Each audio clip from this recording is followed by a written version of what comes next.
Hi, hi YouTube. My name's Nicola.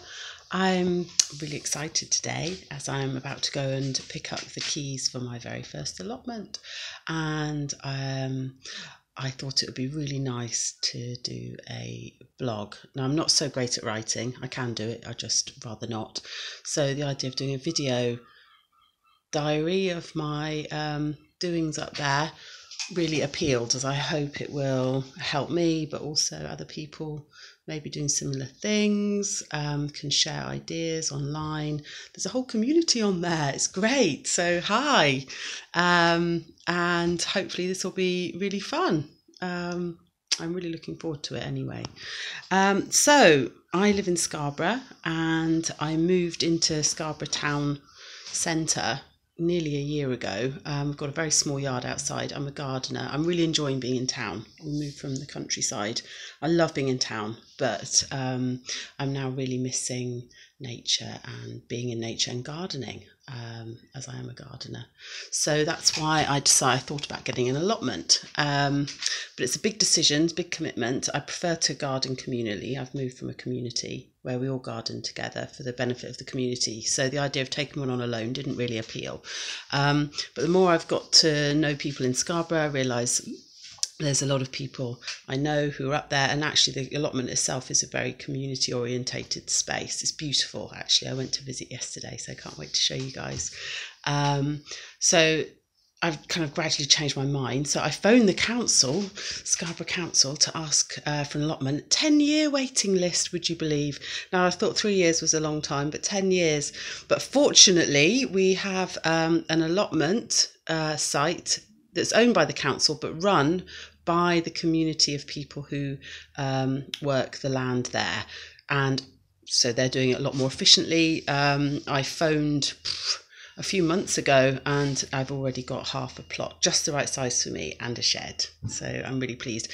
So I'm cycling up there. It's uphill all the way. It's quite steep. Once you get up there, you feel as though you're on top of the world. The sky's open, beautiful view of the sea, and the shed means that I just take my tools up once and I can keep them up there and then cycle backwards and forwards. There's a bus service as well. But these are all things I think that you probably, if you're thinking about getting an allotment, it's very important to check out.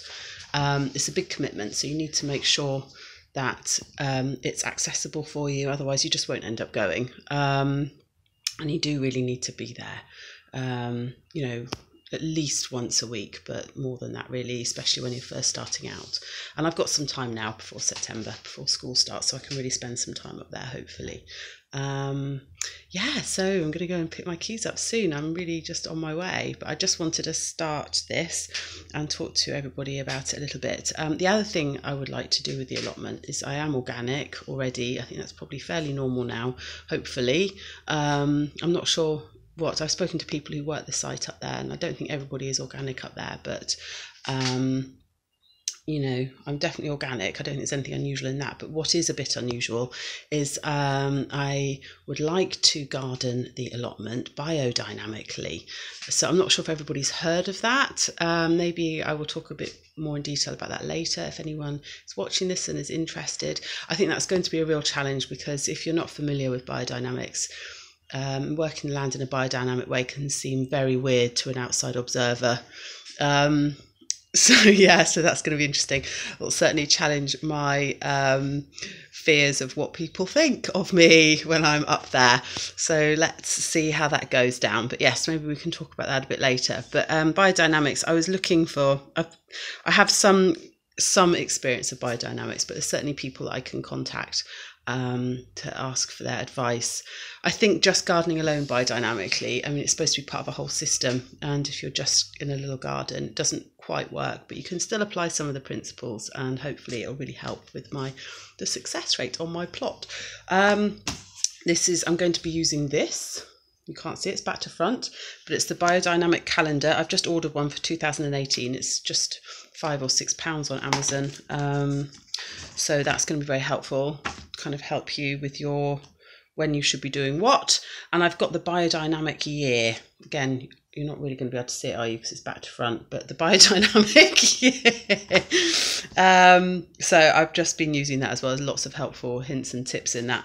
Plus my kind of favourite, I got all my gardening books out last night. So I've got Carol Klein's Grow Your Own Veg Journal, which I'm quite pleased about because she was doing that for a while, doing that for a bit. And Joe's allotment, Joe Swift, and celebrity gardener. He took on an allotment a few years ago and did a book about that. So I was looking at that last night to kind of help. And I think reading that, I feel as though I'm on the right track. So I'm really confident that going up to get these keys, I've not taken on too much. The plot's a small half plot, so I really feel fairly confident that I can manage that.